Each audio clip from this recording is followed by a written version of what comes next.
ସମୁଦି ଓ ସମୁଦି ତମ ଝିଅ ଟିକେ ମୁଦ୍ରା ଦୋଷ ଅଛି। ତା ନହେଲେ ବେଦୀରୁ ଉଠି ଆସିବ। ତମ ଝିଅ ଯଦି କହୁଛ ମୁଦ୍ରା ଦୋଷ ଥିଲା ମତେ ଆଗରୁ କହିଲନି, ମୋ ପୁଅର ମୁଁ ଅନ୍ୟତ୍ର ବିବାହ କରିଥାନ୍ତି। ତମେ ଭିକାରିଆ ଲୋକ।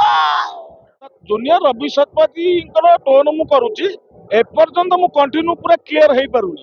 ମୁଁ ଜଷ୍ଟ ଏଣ୍ଟ୍ରି କରିଛି ଯାତ୍ରା ପାର୍ଟିରେ। ଫାଷ୍ଟ ବିଶ୍ୱ ଦରବାର, ଏଇଟା ସେକେଣ୍ଡ ହେଲା ମୋର ସ୍ୱର୍ଣ୍ଣ ମନ୍ଦିର ଯାଇଥିଲି ଥାର୍ଡ 23-24ରେ।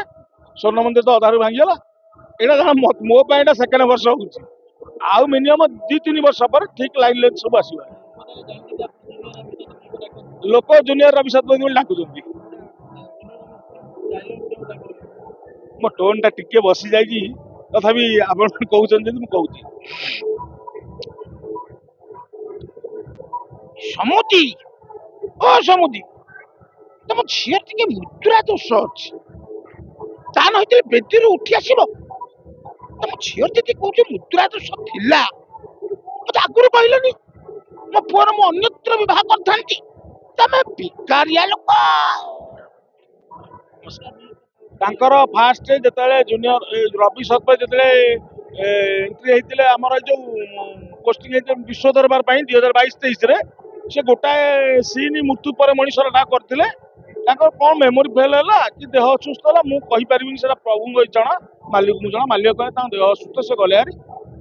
ଆଉ ସେଇ ଜାଗାରେ ମୁଁ ଯାଇକି ଏଣ୍ଟ୍ରି କରିଥିଲି। ମୋ ଯାତ୍ରାର ଫାଷ୍ଟ ଏଣ୍ଟ୍ରି 2022-23 ବିଶ୍ୱ ଦରବାର। ଏ ରବି ଶତପଥୀ ପାଇଁ ନାଟକ ଲେଖା ହେଇଥିଲା ମୃତ୍ୟୁ ପରେ ମଣିଷ, ମୁଁ ସେଇ ନାଟକ କରିଥିଲି। ସେଇ ନାଟକରୁ ମୁଁ ହାଇଲାଇଟ୍ ହେଇଛି।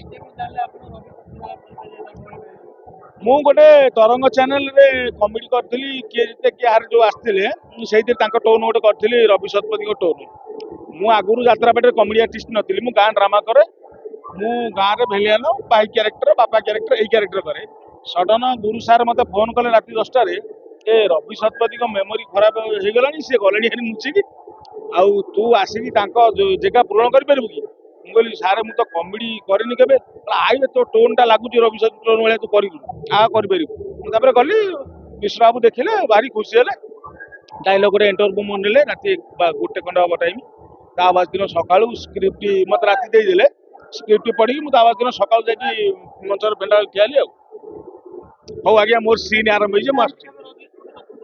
ଆଜ୍ଞା ରବି ଶତପଥୀ ହଁ ଦେଖା ହେଇଛନ୍ତି ଆମର, କିନ୍ତୁ ତାଙ୍କ ସାଙ୍ଗରେ କେବେ ମୁଁ କଥା ହେଇନି କି ତାଙ୍କ ସାଙ୍ଗରେ ମୁଁ କେବେ ପାଠ କରିନି। କିନ୍ତୁ ରବି ଶତପଥୀଙ୍କ ମୁଁ ଗୁରୁ ଭଳିଆ ମାନେ। ମୁଁ ଶୁଣିଛି, ବହୁତ ଥର ଶୁଣିଛି। ନା ଶୁଣିଥିବେ, ମୁଁ କହିପାରୁନି, କିନ୍ତୁ ନାଟକ ପାଖରେ ମୋ ସହିତ କେବେ ପାଠ କରିନାହାନ୍ତି। ହଉ ଆସିଲେ ଆଜ୍ଞା, ନମସ୍କାର।